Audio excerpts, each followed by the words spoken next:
These aren't school teachers. These aren't cubicle slaves. These are NFL football players. I want to give you a quote from a famous person about the NFL. Football is quote unquote violent chess, gladiators without swords.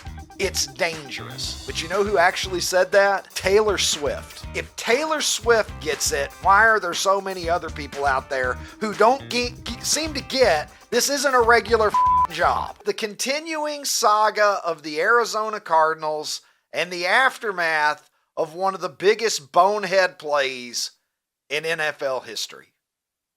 Let's refresh you and hit the reset here as we talk about this again. Sunday in Phoenix, Arizona leading the Tennessee Titans, the sorry-ass Tennessee Titans. You know the team.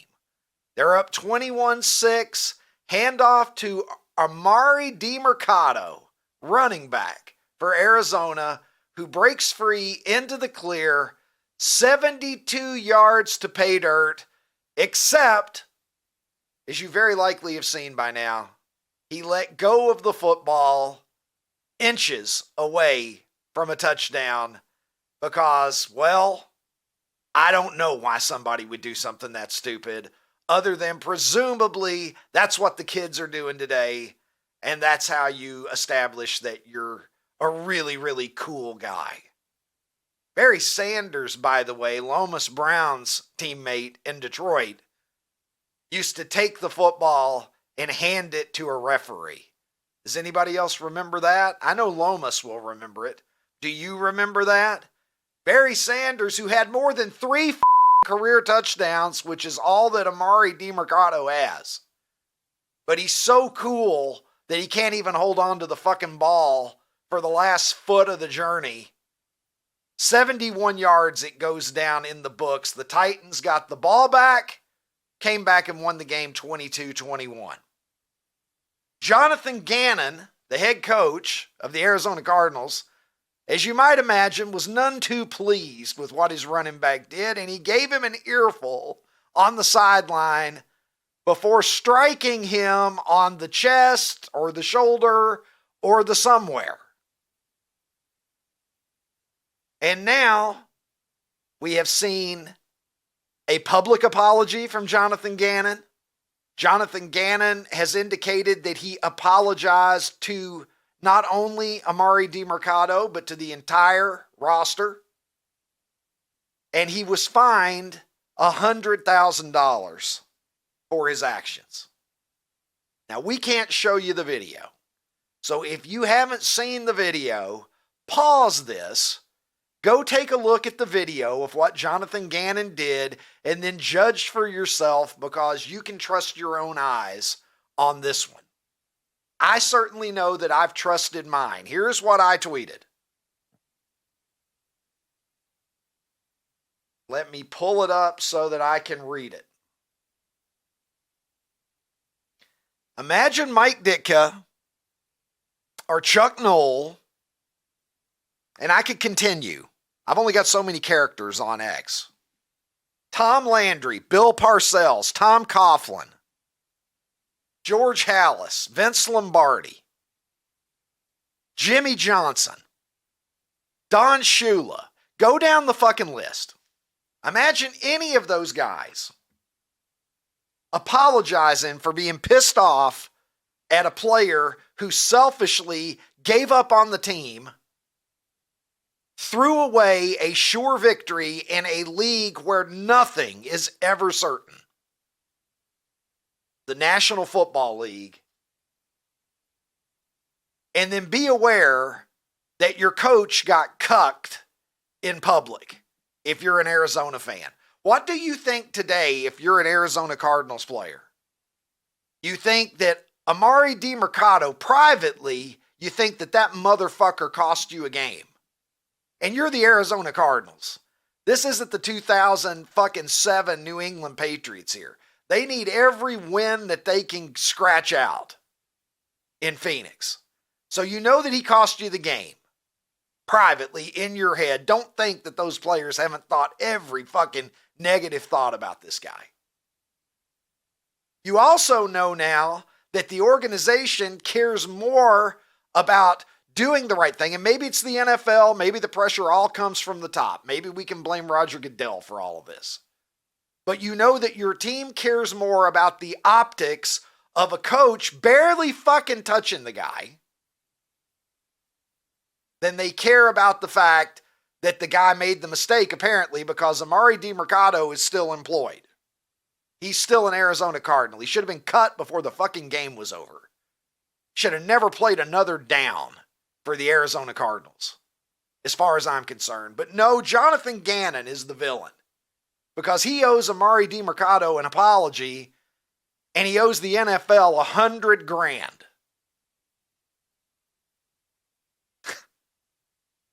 All right. Now, there are those, most people agreed with me. As I looked through my X comments at Super 70 Sports, most people seem to agree with my sentiments, but there were those who came in and said, no, you can't ever put your hands on another person in the workplace. And look, I get that. I really do get that. All right? But it is not a one-size-fits-all world. This isn't Kohl's, okay? This isn't where some cashier forgot to pressure the customer to get a Kohl's card so the manager comes out and slaps them across their titties, okay? That's not what happened here. This is a running back in the NFL, a guy who is built like a brick shithouse and is wearing full NFL gear and pads. This is not your local office. As I said on the show yesterday, this is not Michael Scott coming out and whacking Pam or Phyllis or Oscar or Kevin or anybody at Dunder Mifflin. This ain't a regular job, okay? These aren't school teachers. These aren't cubicle slaves. These are NFL football players. I want to give you a quote. This is a recent quote from a famous person about the NFL. Football is quote unquote violent chess, gladiators without swords. It's dangerous. Now that sounds like something that John Facenda could have said on NFL Films. Let me try it. Football, a game of violent chess. Gladiators without swords. But you know who actually said that? Taylor Swift. That is a recent quote from Taylor Swift. If Taylor Swift gets it, why are there so many other people out there who don't seem to get this isn't a regular fucking job? So no, I don't advocate supervisors and managers walking around whacking their employees, okay? I really don't. But this is not 99.99% of the rest of the world.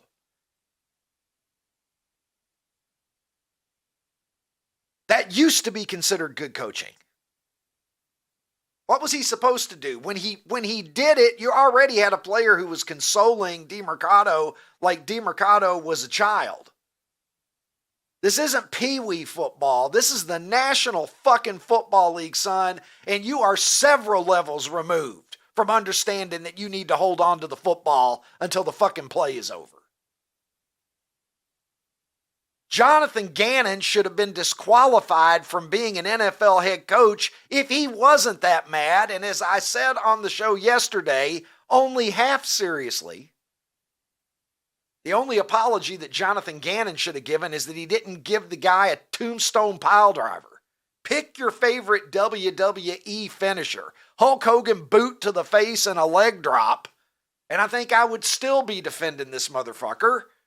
But now, as I tweeted, he's been cucked. He's been compromised.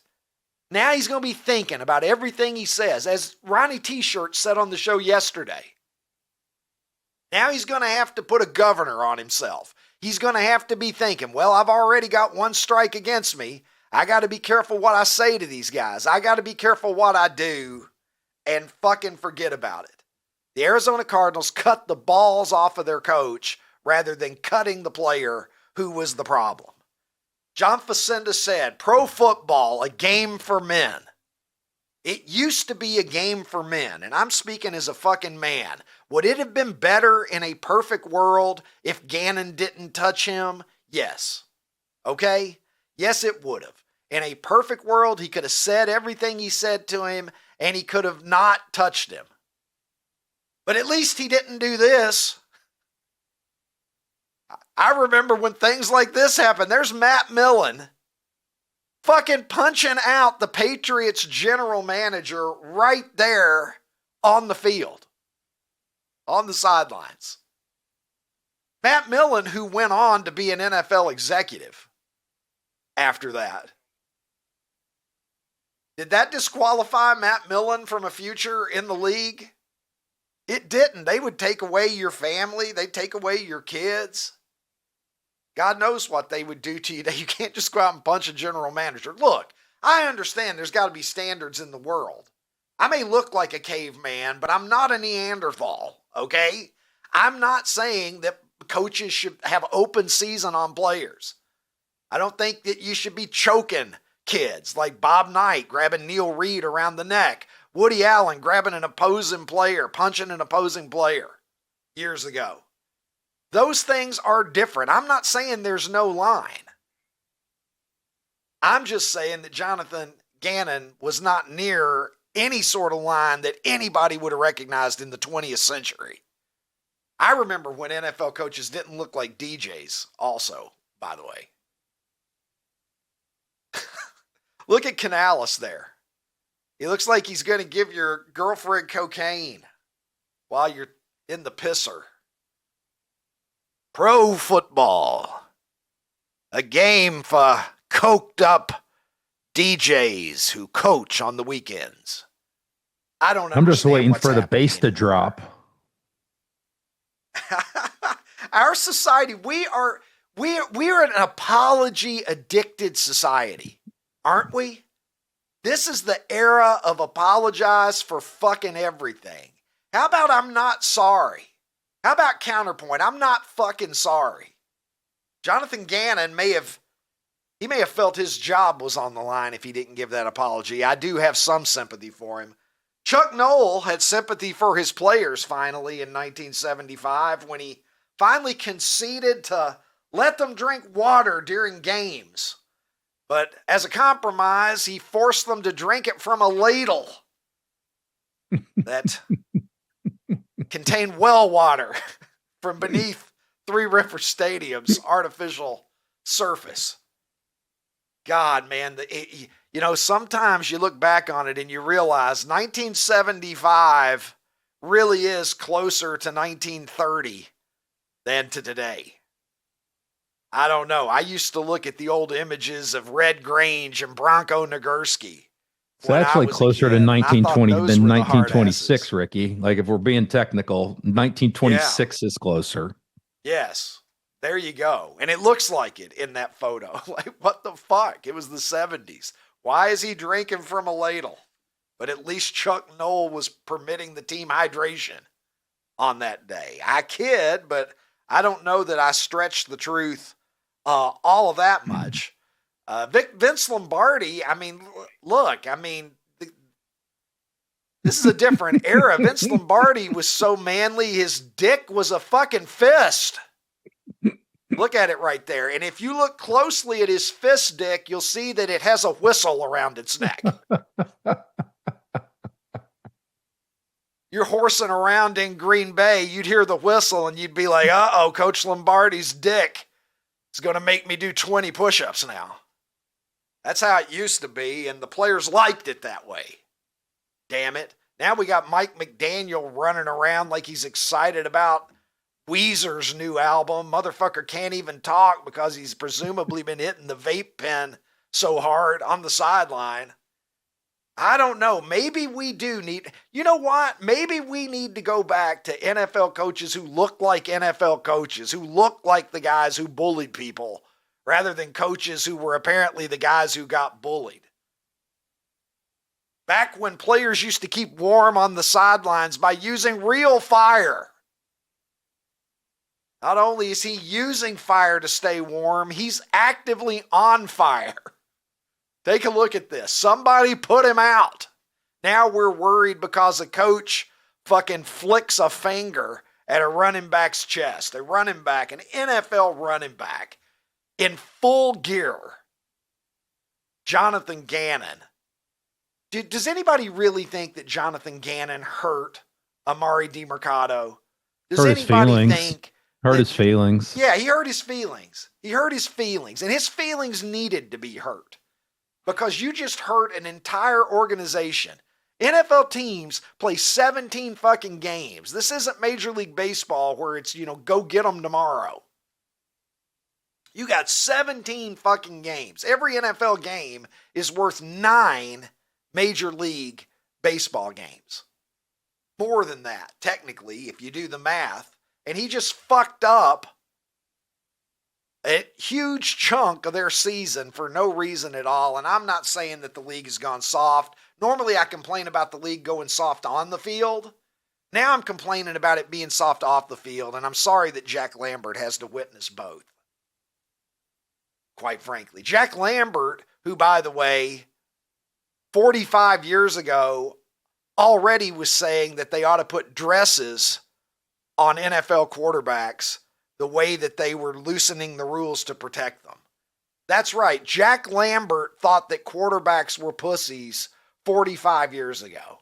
He thought the league was doing too much to protect quarterbacks 45 fucking years ago, back when nobody gave a shit about anything. Troy Aikman, if my memory is right, in the 90s, Troy Aikman got a concussion every other game.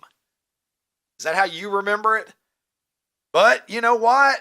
I grew up in an era where coaches could work on lung darts on the sideline while they were coaching. Back during a time when America had a little bit of hair on its chest. I'm not saying that the rest of the world, it's okay for your boss or your supervisor to put hands on you, but you're not in the NFL now, are you?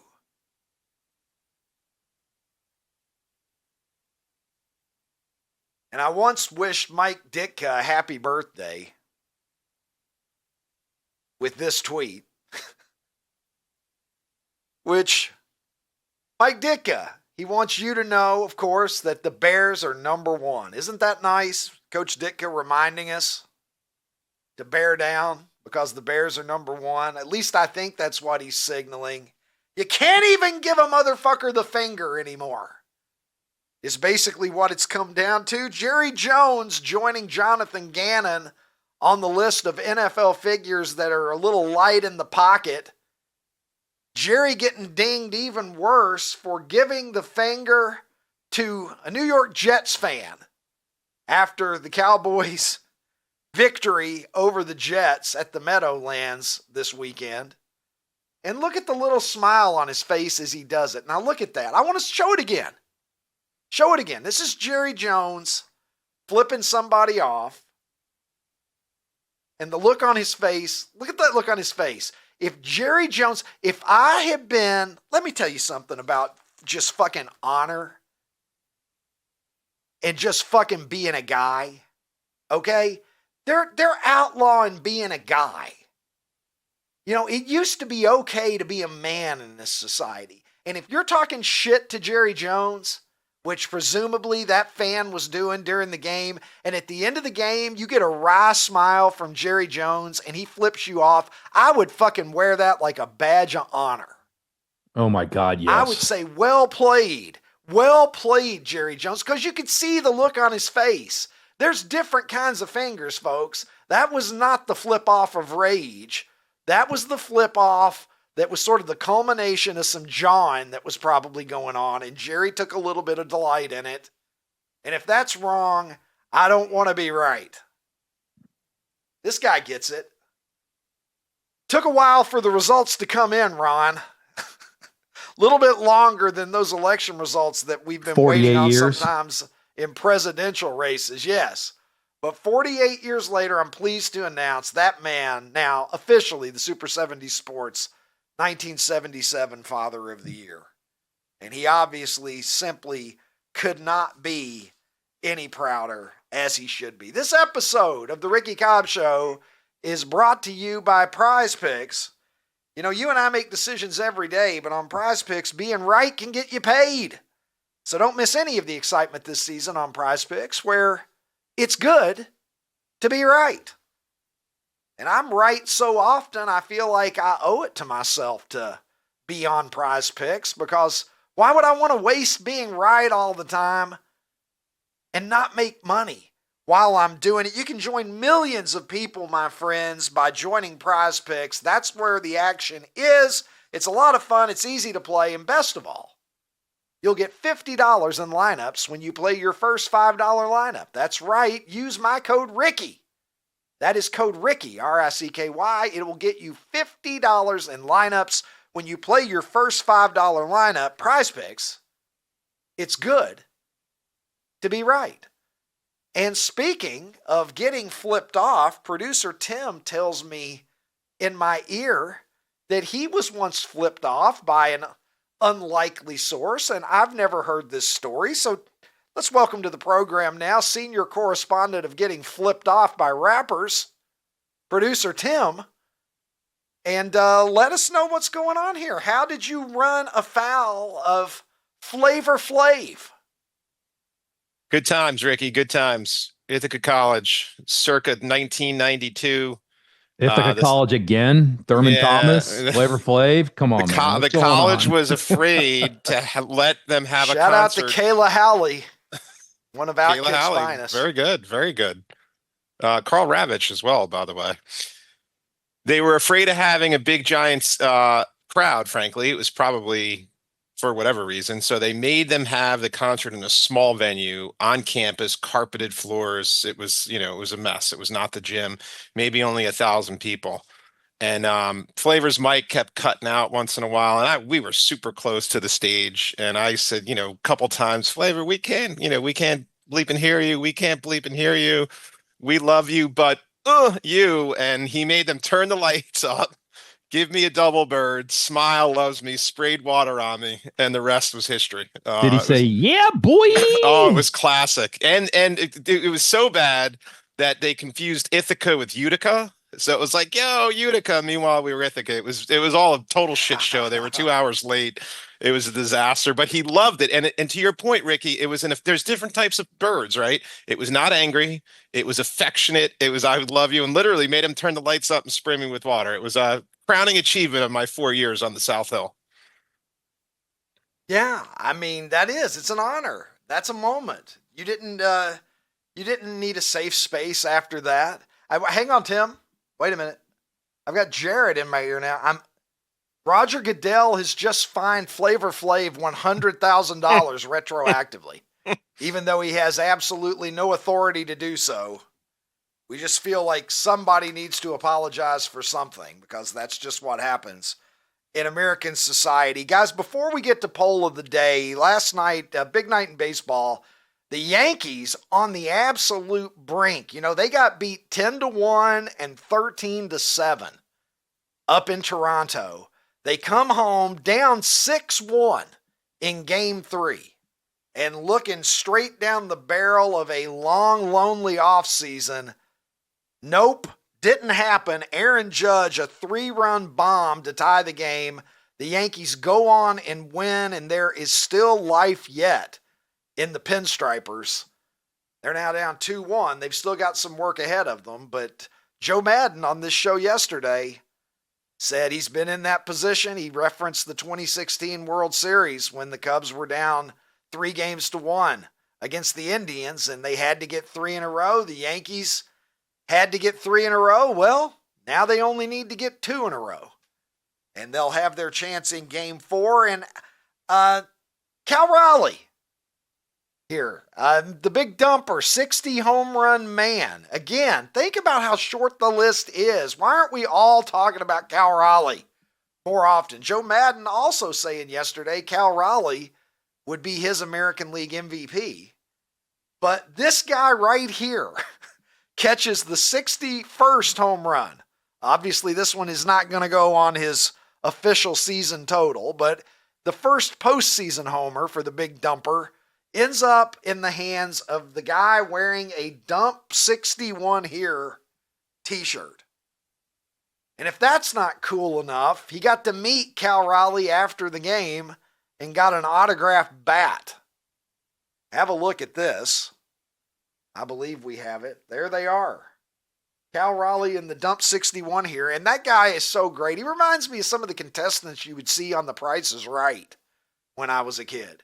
There'd always be that one person wearing the Pick Me Bob shirt or whatever that they made at home. But after he caught that, he pulled out, he changed into a Hit 62 here shirt because he came prepared for the big dumper to hit more than one. And I came here prepared to give you 4 options today that are attractive and sexy, whether you're ready for this shit or not. So let's go to it now. It's time for America's Poll of the Day. And let's go to it now at Super 70 Sports on X. Where the eagle flies high here on NPR. That's how this poll would sound if it was on NPR. Actually, this wouldn't even be on NPR because they hate America. Oh, strike 3 Unlike curve looking. us. Yeah, I really like strike 3s. Yeah, Oh, Mr. T. What a sometimes you just actor, get caught there. I He wore a lot of the jewelry, fool. didn't he? Didn't he wear a lot of jewelry? Yeah. Oh, Apple expensive cider. jewelry. Yeah. What you talking about, fool? Cider's definitely better than juice. It's a great seasonal drink, Ron. I like it during the holidays. Oh, I like it warm. Have you ever had it warm? I've had it warm, but it's also very good cold. Yes, but warm, it just takes it to another level. Can we just do this the rest of the show? Do you like Guns No. N' Roses? Do you like No. Guns N' Roses? No. All right. You owe an America an apology, Ricky. They were expecting you to really deliver America's Poll of the Day. You owe them an apology. Stop going soft. Damn it, I'm not apologizing. I make no compromises. All right, Ronnie, here are the options today. We've got strike 3 looking on a curveball, because that's the best kind of getting caught looking. Mr. T, apple cider, and welcome to the jungle. Knees. Break it down for me, Ronnie, as only you can. I definitely like the look of the batter who just kind of like, he's just like, are you fucking kidding me? Like, they just always have that, are you fucking kidding me look when the curve comes in and they're just looking, they're like, oh. So I definitely like that. Mr. T, I gotta be honest with you, man. He never really did much for me. I mean, I didn't dislike him, but he wasn't like this go-to favorite guy of mine. Apple cider, I definitely love apple cider. I'll tell you what I like more than apple cider, and this goes back to yesterday, fried dough. Dude, you ever have apple cider donuts? Oh, God, they're so good. Apple cider donuts are just spectacular. Shout out to Mark Clark and Rex Crum. Both of you, boom, L. They texted underneath this, or they commented underneath this, that Ronnie's not going to like Welcome to the Jungle. He's communist, blah, blah, blah, blah, blah, blah, blah. Well, guess what? I love You've got a Guns N' reputation now. I love Guns N' Roses. Lori and I saw them in Nissan Stadium here in 2016.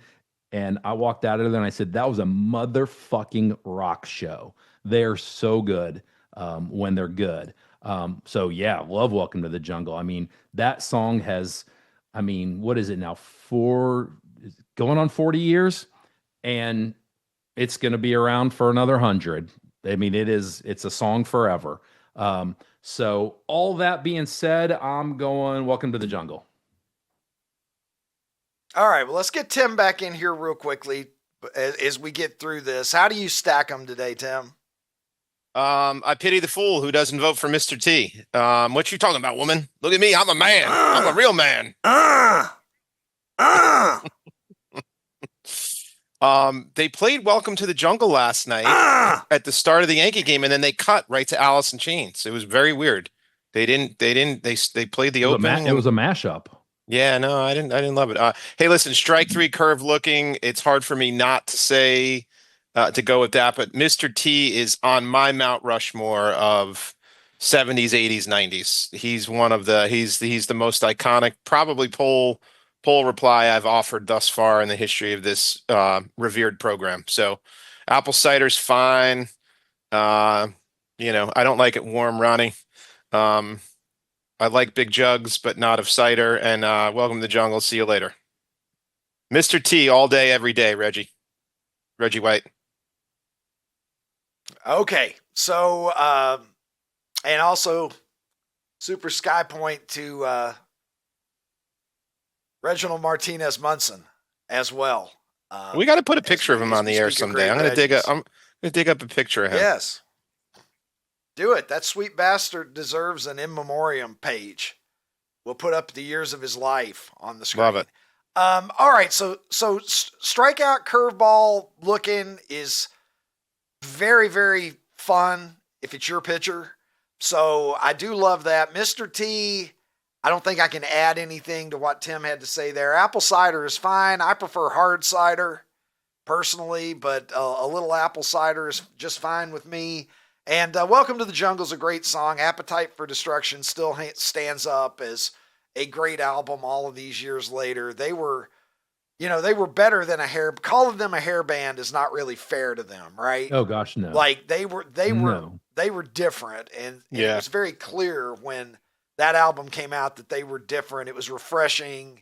At the time, if you remember it, they really stood out as doing something that you weren't hearing from other bands.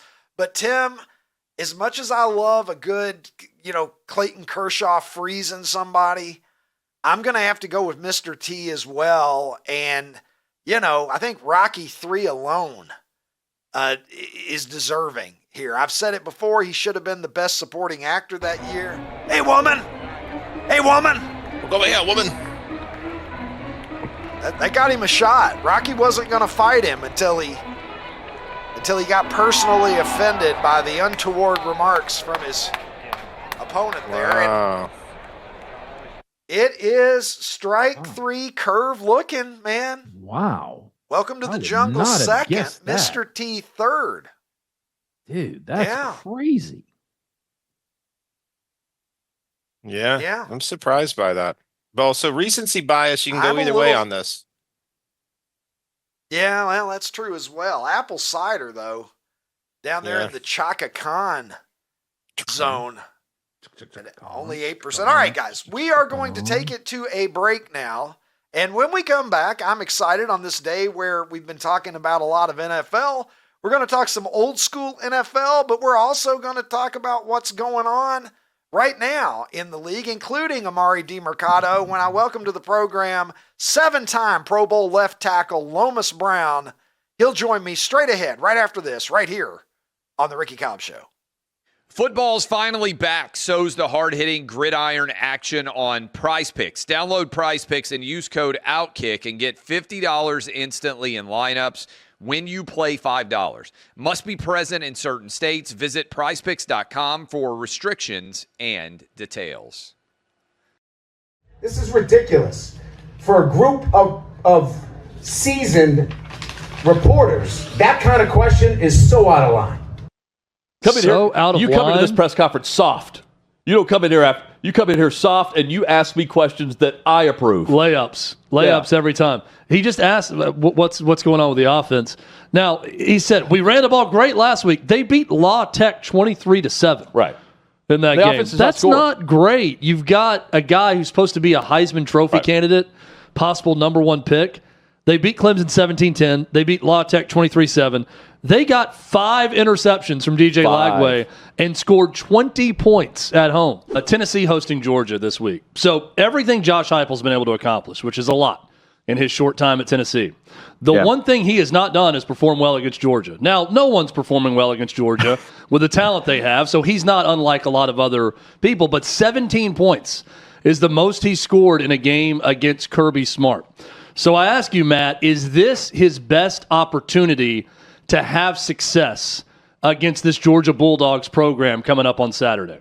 You're damn right it is. You're damn right. I'm excited about this matchup. I really do think you're exactly right. That stat is also a little scary now that you mentioned it that way, and makes me second guess what I'm about to say. But yes, I do believe that this is one of the best opportunities that Josh Heupel and the Tennessee Vols have in defeating Georgia. I really like the addition of Joey Aguilar into the offense. I think he fits the offense extremely well. His presence, his ability to be a physical presence moving in and out of the pocket. I expect him to be a little bit more of a force attached to that ground game with Bishop and Starr.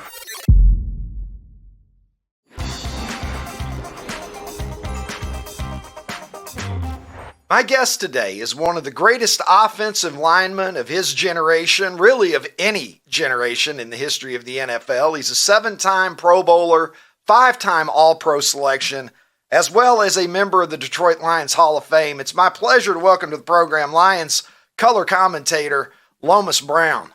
Lomas, how are you? I'm doing great, Ricky. How you doing today? Well, I'm doing great. I got Lomas Brown on the show. How could I be doing anything less than great? 18 years in the NFL, Lomas. That is a heck of a run by any measure. And, you know, I'm fascinated because I think I've had a few offensive linemen on the program. I think you're the first left tackle that I've ever had on the show. Yeah, so I'm fascinated to kind of, go under the hood with you a little bit here on your craft, because I think most people who really know the game, and in the modern era at least, would say that the left tackle position is the second most critical position on the field, behind only the quarterback position. Lomas, can you tell me how you became an offensive lineman as a young man, and then get a little bit into the craft of what you do? Because you guys, with rare exception, do not really get the credit and the love that people get at other positions, but yet what you do is so critical to the success of your team.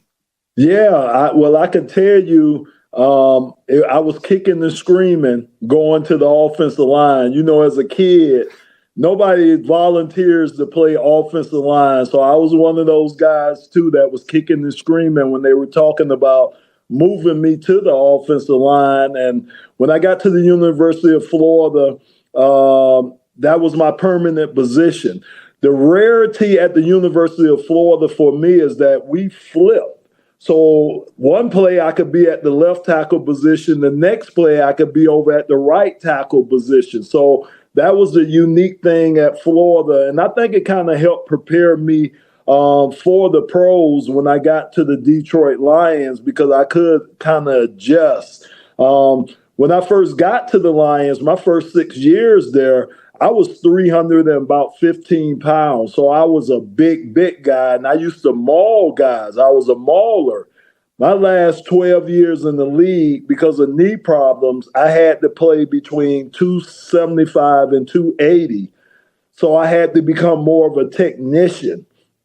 And I do think that helped me play as long as I played in the NFL, because I was able to adapt from one style of play to another style of play. And as you know, when you have the fundamentals down, meaning your technique down, you could last in the league a long time. And I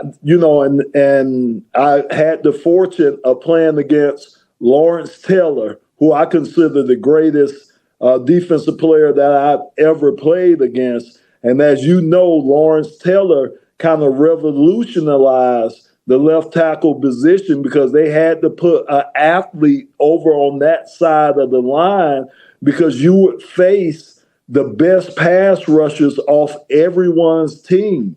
So I just remember all the guys, and most of them are Hall of Famers, who I used to have to go up against weekly. I'm talking about your Richard Dents, your Bruce Smith, your Chris Dolmans, your Derek Thomases. On and on and on the list went of who you have to face playing the left tackle position, because it is most quarterbacks' blind side, because most of your quarterbacks are right-handed throwing guys.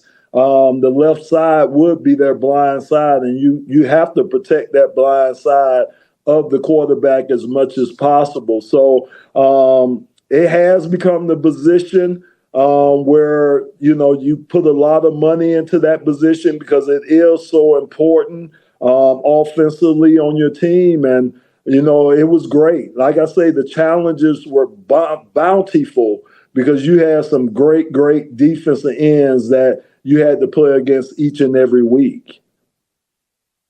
Well, Lomas, as you started rattling off those names, I felt my knees start to shake a little bit under my desk here. I mean, I can't remember who said it. I'm sure a lot of people have made this observation, but it's if you're a pass rusher and you can sack the quarterback one time a game, you're going to make tens of millions of dollars. But if you're an offensive lineman and you let that quarterback get sacked hardly at all, it's going to be a problem and you're going to be looking for a different job. Can you speak a little bit to how much pressure that is where you're expected, you got to get it right. Lawrence Taylor gets to the quarterback and gets a sack. That's a successful Sunday. But he's only got to get there, one time or get a couple of hits on the quarterback and he's done his job. But your job in many respects is much more difficult because you have to figure out how to prevent that from happening at all if you can. How much pressure is that? Oh, I mean, you hit it right on the head, Ricky. It's a tremendous amount of pressure. Like you said, think about it. You could have a great game as an offensive lineman. You could, and as people know, if you're on offense, you're probably going to average, if you got a good offense, probably 70, 60, 70, 80 plays a game. Like you say, if that guy gets there one time, it kind of makes his game, makes his day, and it makes the offensive lineman look bad. You could play 79 good plays and have that one bad play out of 80. And you're right, they hold it against the offensive lineman. And I just remember going back to, I faced Lawrence Taylor 3 times.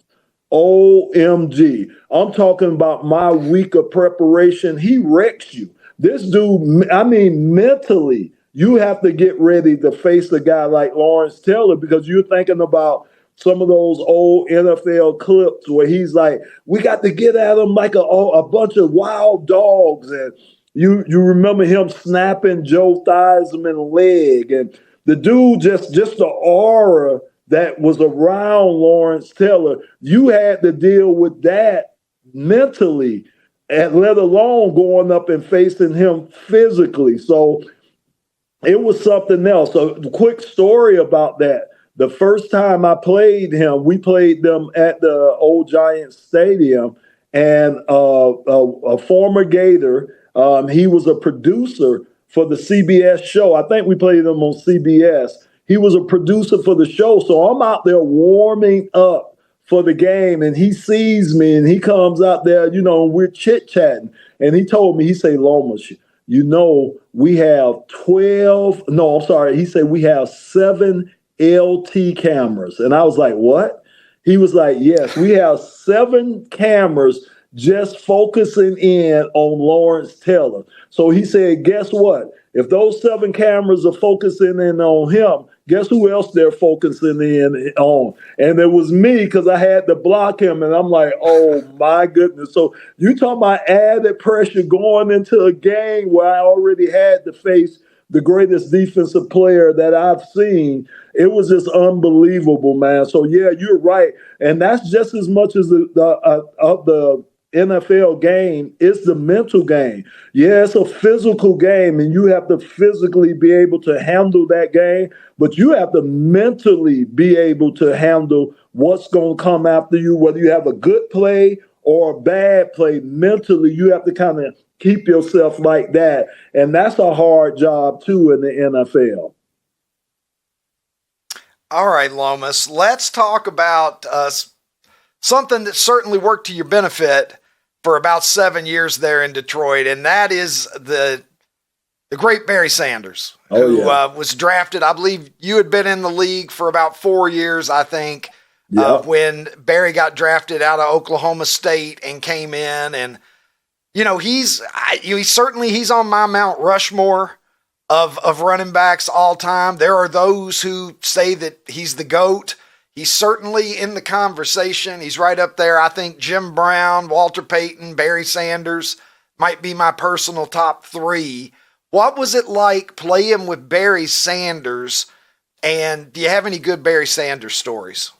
Yeah, it was hard, but it was fair. And the reason why I say that is because the play could be designed to go this way, and all of a sudden you'll see Barry coming back your way, and you're like, wait a minute, you're not even supposed to be over here. So the one lesson that I learned blocking for Barry Sanders was that you had to stay on your guy. You hear the term block till you hear the whistle. Well, that was so true when you blocked for Barry Sanders. You had to block till you heard the whistle, because you just never knew where Barry was going to be at, and you never wanted to be that guy that gave up the tackle or the hit on Barry Sanders. So it taught me how to block to the whistle. And, for the 4 other teams that I played for after the Lions, it benefited me because I continued to block until I heard the whistle, just because the lessons that I learned from blocking for Barry Sanders. And I would tell you this, for Barry, as I call him B, me and Kevin Glover, my best friend, we played together, all-pro center for the Lions. We played together for 11 years.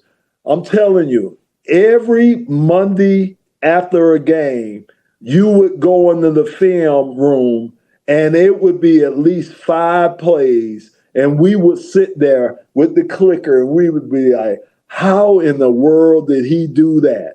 And it may not be a big run. It could be a 1-yard run. It could be a 2-yard run. Hell, it could be a minus 2-yard run. But I tell you what, it's going to be the best minus run you ever seen in your life. The dude was just incredible. And I'm with you. I say he's the GOAT. I didn't really get a chance to see Jim Brown. But I would say Barry's the greatest running back that I've ever seen. And, of course, I got the chance to block for him for 7 of his 10 years. But he's the greatest running back that I've ever seen. And, his dad used to always say that Barry was the 3rd best running back he ever seen. And we would be like, Mr. Sanders, the 3rd best. He would say, yeah, Jim Brown. He always said Jim Brown was the best running back he ever seen. He said he was the 2nd best running back. And he said Barry was the 3rd best running back. So we always got a kick out of Mr. Sanders when he would come around. But I tell you what, an incredible person. And the thing I would say about Barry, out of the 7 years that I blocked for him, never once did I ever see Barry. And everyone knows he took a lot of negative runs. Never once did he ever jump up, point his finger at the offensive lineman and say it was your fault. Just a class act, man. That's why you would want to go out there on the field and do everything you could to make sure he was successful, because not only was he a great running back on the field, but he was probably a greater person off the field. Well, I know exactly what you mean when you say that he had some exciting minus 2-yard runs. He had some of those minus 2-yard runs where he ran about 30 yards to get that minus 2, And the defense was damn glad that they were able to tackle him too, because that minus 2 can turn into 70 or 80 real quick with him. Hey, speaking of which, Lomas, what did you think of this kid, Amari demercado from the Cardinals on Sunday, who had it was the final coffin nail for the Tennessee Titans. They're up 21-6, 4th quarter. He's gone, and he beat himself by letting go of that ball at the goal line. How do you feel about that as a teammate, as a coach, when, you hate to say that one play cost the team a game, but I don't think there's any way to get around it. He cost the Cardinals that game. I mean, how do you bounce back from that? I mean, it was just, I hate to say it this way, but it was just a selfish act. It really was. I mean, like you say, I seen the play. It was just, the guy was, an easy touchdown. And what that does to a team is such a letdown to the team because, like you said, that was the nail in the coffin. That game was over with. He scores that touchdown. And for him to pull up the way he did right before crossing the goal line, to drop the ball, to celebrate, it was selfish. It really was. And I hate to say that about another ball player, but that's how I would have felt as a teammate. Think about those other 10 guys on the field, all the work they had to put in to allow you to get to that point to seal the game for us. So to me, he let down not only just those guys on the offensive side of the ball, he let down that whole team, that whole organization, especially since they're trying to accomplish one goal. And that's the thing about football that I think is so rare compared to the other sports is you have to take 53 different personalities and get those personalities to buy in and to shoot for one common goal. And that's a hard thing to do when you're dealing with 50-something guys. That's a hard thing to do. But it's magical when it happens. And when it doesn't happen, it's a letdown. It's a letdown, and it could derail your season. Hopefully it won't derail the Cardinals season. But that was a crushing blow that I'm quite sure he's feeling sick about. But again, to me, in my mind, it was just a selfish act for him to celebrate the way he did. And again, I got the block for the great Barry Sanders, and everybody knows what Barry would do. He got in the end zone. He would hand the ball to the referees. And believe me, we tried, Ricky. We tried so much to get Barry to celebrate. Man, spike the ball or do something. But he would never do it and stuff. And I think he knew because he was going to get back there many times before, many times. So, again, I kind of feel bad for that young man, but I part of me can't feel bad for him because he let down not only himself, but he let down those other 52, 53 guys in that locker room. Yeah, this is a kid who I think has 3 career touchdowns.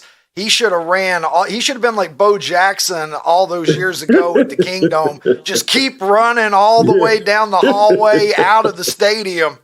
Run about a half a mile to be sure. I'm sure that's what he'll do next time if he gets another opportunity. Anyway, so Lomas, as I said at the top, you're a Lions legend and you're obviously still very involved with the team. You call the games.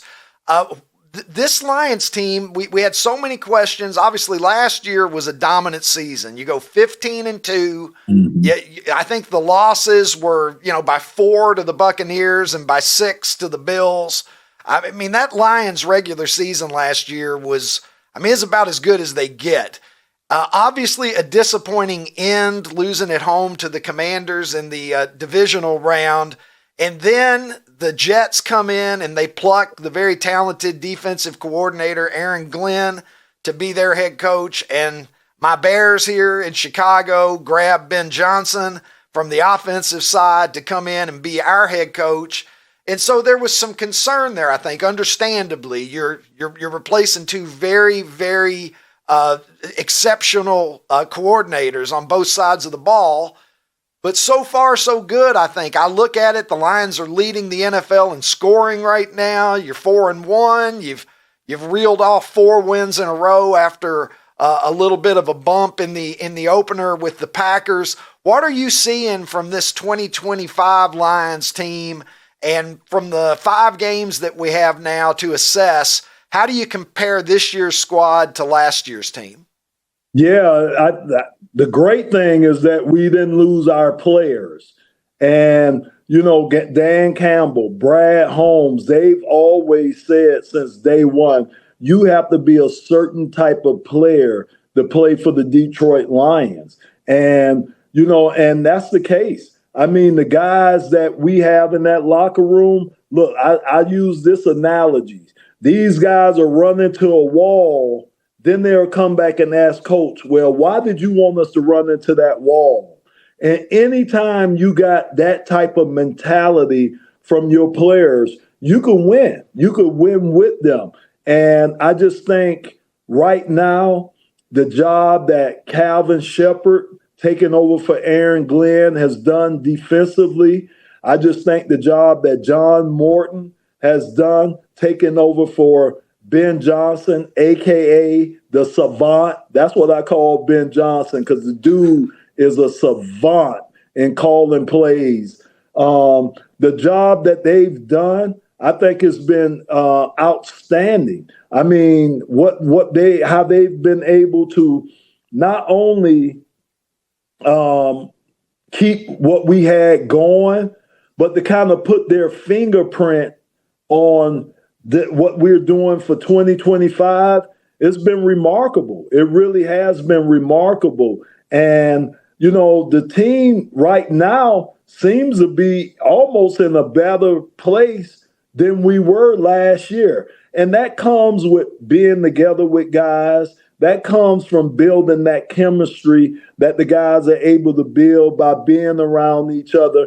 I think a lot of that has to do with the success that you're seeing early with this team. And I expect this team to keep getting better as the season go on. Of course, we got a tough task with Kansas City coming up, who had a loss last night. It's going to be a tough game regardless when you go to Kansas City and face a Patrick Mahomes.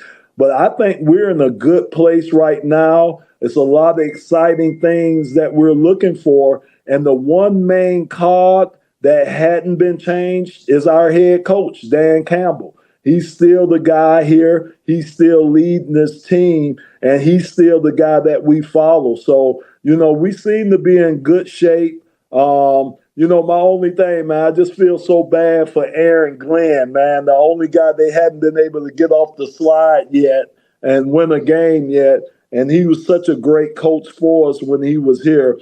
You know, I'm hoping that Aaron has some success in New York. And like I say, you guys, y'all got a savant in Ben Johnson. I mean, this dude, some of the play designs that he comes up with and the timing of calling those plays, I think he's one of the best in the business. It makes me feel good to hear that review of Ben Johnson from somebody who knows him well and has watched him, because we've had a rough go here for a long time in Chicago. And I remember everybody from Mark Trestman coming in and, he's a quarterback whisperer, and John Fox, who obviously went to a Super Bowl, and on down through the line. So hopefully Ben Johnson is our guy. But it's real Lomas, fast. It's funny that you bring those guys up, because I played for Mark Trestman when I was with the Arizona Cardinals, and John Fox was our defensive coordinator on the 2000 Giants team that I was on that lost the Super Bowl to the Ravens. So I know both of those names and both of those coaches very, very well that you just brought up. It's just funny you brought those guys up, and I happen to know both of those guys. And, you know, God bless them, but I hope that it works out better in this town at least. You know, those guys here in Chicago, you know, nobody's lining up to buy them a beer when they come to town anyway. But Lomas, you know, we were talking just a little bit. One more for you here. We were chatting just a little bit before we started taping this.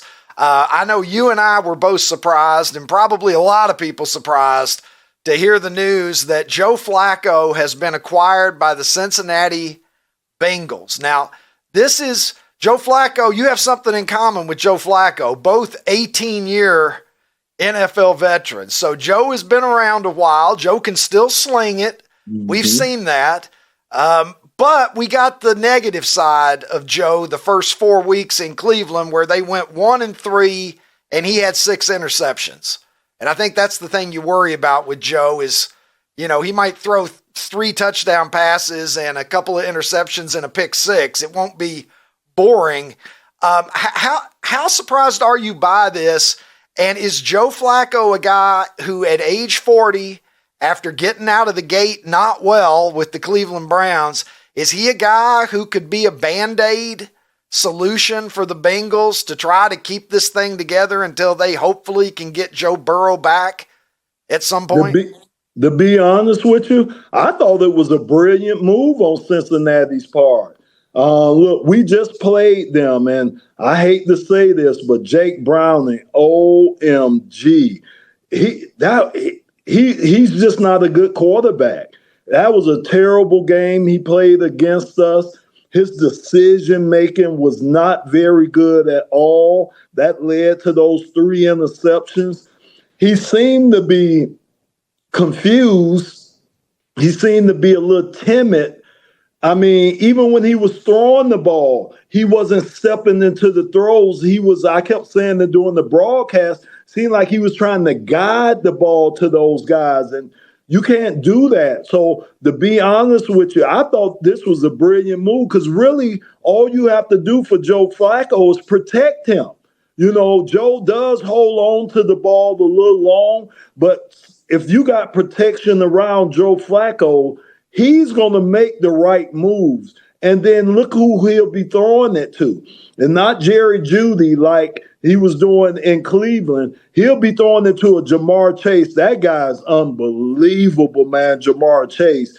T. Higgins. I mean, he has some weapons that he can get the ball to in Cincinnati. So I see why Cincinnati and Zach Taylor went out and made this move because I think Joe could be more than just an adequate fill-in or a Band-Aid. I really think he can kind of motivate those guys and get those guys going offensively. And we know for Cincinnati, you know, their offensive dominated more so than the defense. But you feel sorry for Cincinnati's defense because they play so much because the offense wasn't able to do anything under Jake Browning. So I think this is a good move. And maybe it's a good move for Jake Browning if they keep him as the backup because maybe he needs to sit back there, get an opportunity to see a veteran, a guy that's won the Super Bowl, a guy that's been a Super Bowl MVP, get to see how he works, how he goes about doing his work, and maybe that'll help that young man. So I do think this is a good move for Cincinnati. And then they only had to give up a 5th rounder, I think, or a 6th rounder to get Joe Flacco. So that's not a lot to give up to get a guy that can possibly turn your season around. And they're probably looking at the division and saying, "What right now at 2-3, we're not out of this thing." So I thought it was a great move for them, and I think it might bode well for the Cincinnati Bengals. Well, you know, Lomas, you've kind of sold me. Joe might think that he's found the fountain of youth. Yeah. He might think he's 30 again, throwing to those weapons that he's going to have in Cincinnati. It'll be fun to see. Anyway, you're right. But Lomas, yeah, thank you so much, man. What a great conversation. I appreciate the insights on your craft as an offensive lineman. Certainly appreciate your reflections on playing against guys like LT, playing with Barry Sanders, and of course, your analysis of what's going on in this 2025 NFL season. I love talking to you, and you're welcome back anytime. Would love to have you on again. I appreciate it, Ricky. Yes, sir. I'll be back. Like Arnold Schwarzenegger said, I'll be back.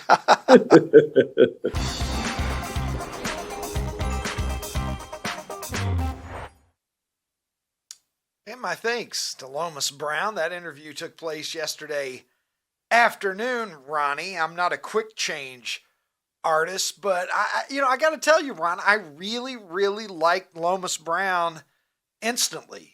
That was a lot of fun. Oh yeah, he definitely seems like a good guy, but I mean, he seems like a fun guy too, right? Like he seems like the kind of guy you just want to like. I don't know. Lomas is my friend. That's my friend Lomas.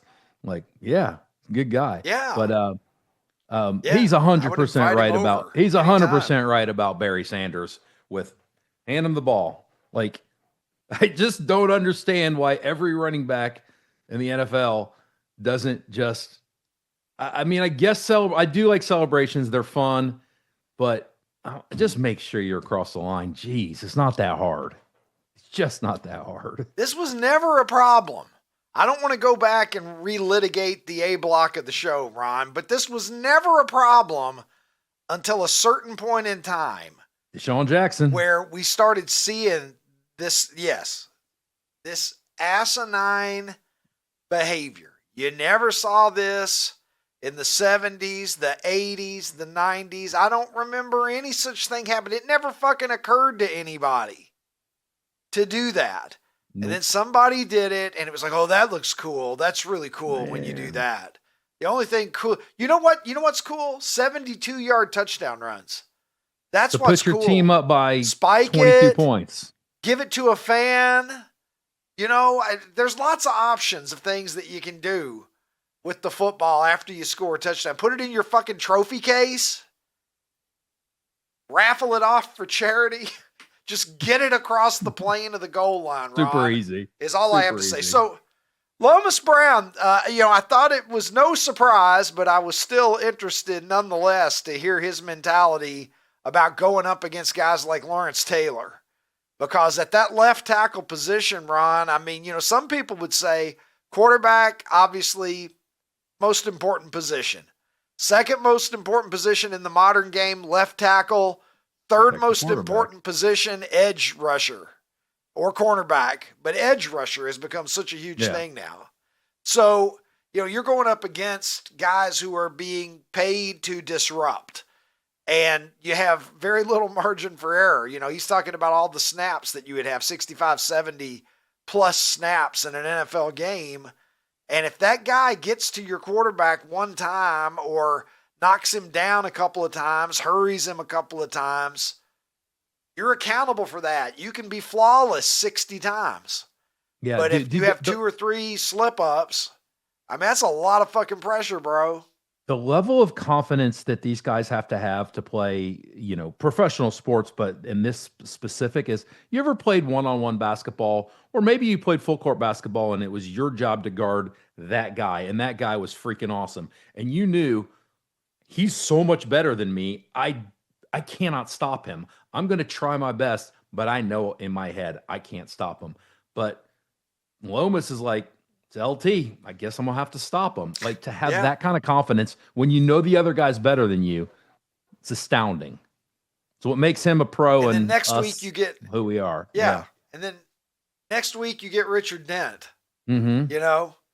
And the week after that you get, I don't know, Reggie Chris White. Dolman or whoever, Reggie right? White, yeah. Right. You get these guys one after another, after another, after another. As I said during the A block, this is the NFL. It's not your local office. It is an entirely different environment. Even Taylor Swift gets that. So I tweeted out, Ronnie, recently over at Super 70 Sports, when I say great pass rusher, who springs to mind? And that question I put out to Super 70s Nation, and that was my choice. When I hear great pass rusher, or I think about it, I think about number 56 for the New York Giants, because he's the best that I ever saw. He's the best defensive player in the history of football, and I'll say the same thing right now that I said to Lawrence Taylor's face down in New Orleans back in February. I think there is more daylight between Lawrence Taylor and whoever the second best player is to play the linebacker position than there is distance between 1 and 2 at any other position in the history of the game. He was better at being a linebacker than anybody else has been at their position. And I say that with all respect for Tom Brady, who is the greatest quarterback to ever play the game. But, we can talk about Joe Montana. We can talk about Peyton Manning. We can talk about some guys that were pretty close, right? But Lawrence Taylor, I don't know who else you could put in the same sentence with him, really. But let's look and see what Super 70s Nation had to say about this topic. That's Gary Hogaboom, by the way, there. Getting lit up by LT. Oh, there's one, man. I watched that 7-sack game, Ron. It was against the Seattle Seahawks, as I recall. Dave Craig was the guy who was taking the brunt of that from Derek Thomas. One of the true greats there, man. Such a tragedy. Such a tragedy. And he almost got an 8th one. If I recall correctly, he came very close at the end of that game to getting another one. Imagine the day at the office that offensive lineman was having. I don't know if he was coming from both sides or what was happening that day. And there's the man whose jersey I'm wearing right now. Of course, he's a Philadelphia Eagle there in that photo, but the Minister of Defense is going to come up quickly in any serious conversation of the best pass rushers in history. Jim Cunningham III there, obviously carrying on the great tradition of Jim Cunningham's and his family with an astute observation. There's Mark Gastineau, who for a time was the gold standard. I remember when Gastineau went for 20-plus sacks and was doing the sack dance, and the world was his oyster. Harvey Martin is another good choice, man. Going back to 70s Harvey Martin's name in a long badassery. time. Yeah, Harvey Martin and Randy White and Too Tall Jones on the same line.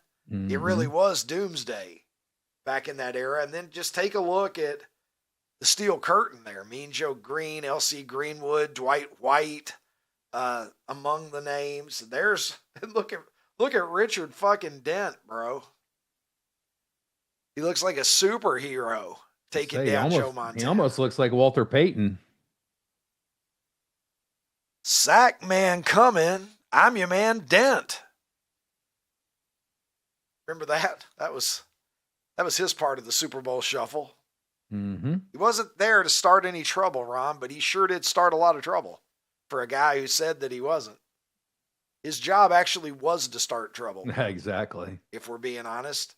Derek Thomas again, who obviously one of the greats and tragically passed away so young. Let's go over to poll replies, Ron, see what folks are saying about today's America's Poll of the Day. I think that we were all a little surprised with the result today. It is strike three, curve looking is your winner advancing to Championship Friday. Mark Clark saying, oh, there's where Mark Clark's taking the little shot at you. That, you're probably not going to like Guns N' Roses, but you said, guess what, Mark Clark? I do like Guns N' Roses. Yep. So, not as much of a commie as you thought. Colin Reed says, a few things beat this gag. If it's clear and yellow, you got juice there, fella. It's tangy and brown, you're in Cider Town.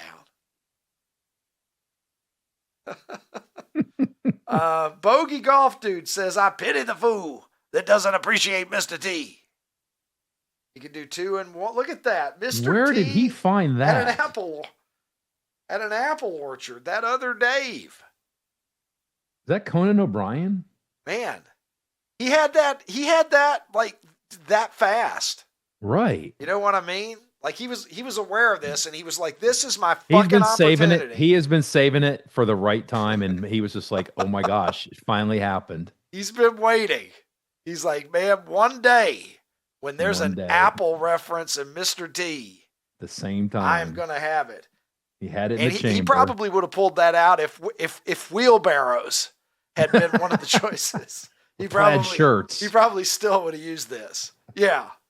He could have gone in a few different directions there and still made use of it. So, Ronnie, what I'm interested right in now is you making use of the faculties that you have and the skills that you have to find the weirdest fucking stuff that's going on out there in the world. It's a little segment that we like to call, What the Fuck, Ron?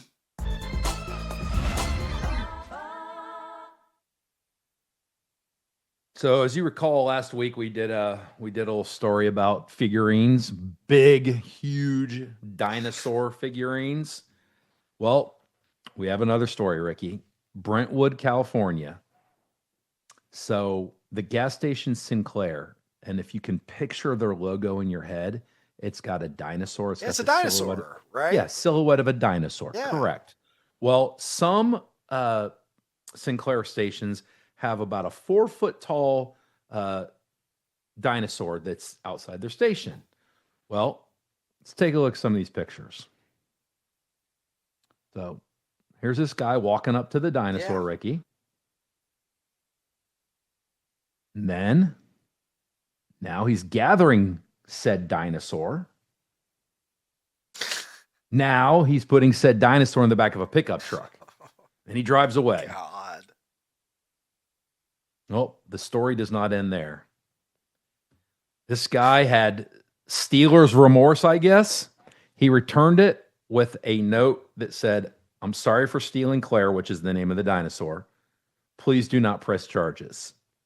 And the owner of the gas station said, "All right, we won't press charges. We're just glad to get it back." So yeah, you've heard of buyer's remorse. He had Steelers remorse. Thieves. Yeah. Thief remorse there.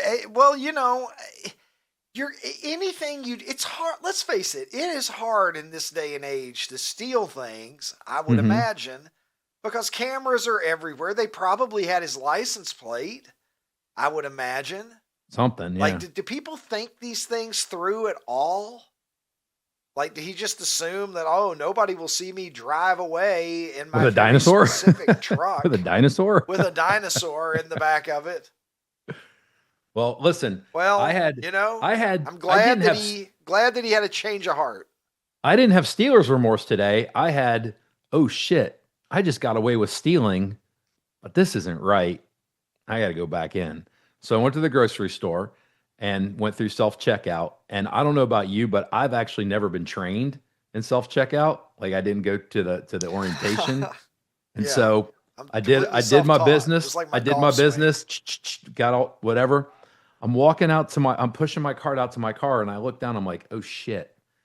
I didn't scan those 3 bottles of pop. I had 2 liters of bottles of pop. I didn't scan them. I'm like, well shit. I just put them on my car. Nobody's going to know. And I'm like, I can't do that. That's not who I am. So I put all my stuff in the car except for those 3 bottles, went back in, rescanned them, and bought them. So I feel this guy. Like, I didn't want that on my conscience. See? That's the real thing. I talk about that all the time. When you put your head on the pillow, if you did things right that day. So that's why you're a class act. One of the many reasons that I respect you, Ronnie T-shirts. That kind of attitude. We're going to do another callback. So this is kind of my callback episode.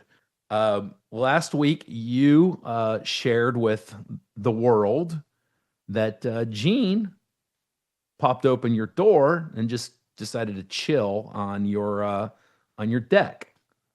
And you're like, whoa. Sure Gene, did. What you doing, Gene? So anyway. So there is a cat that has basically been adopted by a Lowe's, the home improvement store in Richmond, Virginia.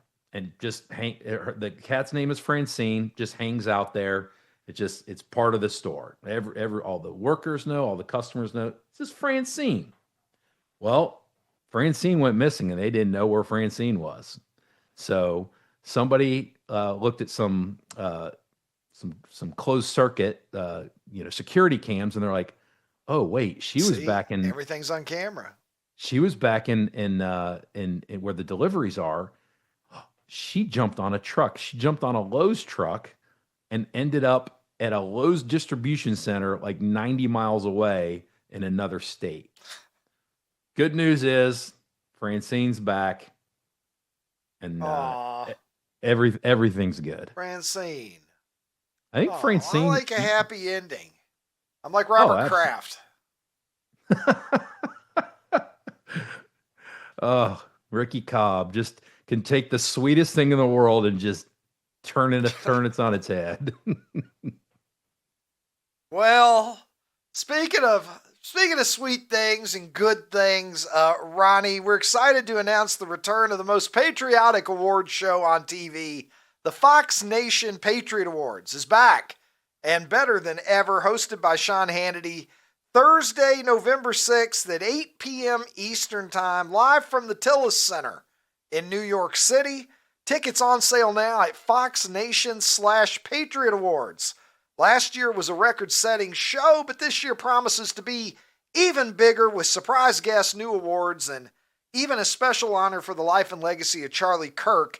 Get your tickets now at FoxNation.com/Patriot Awards.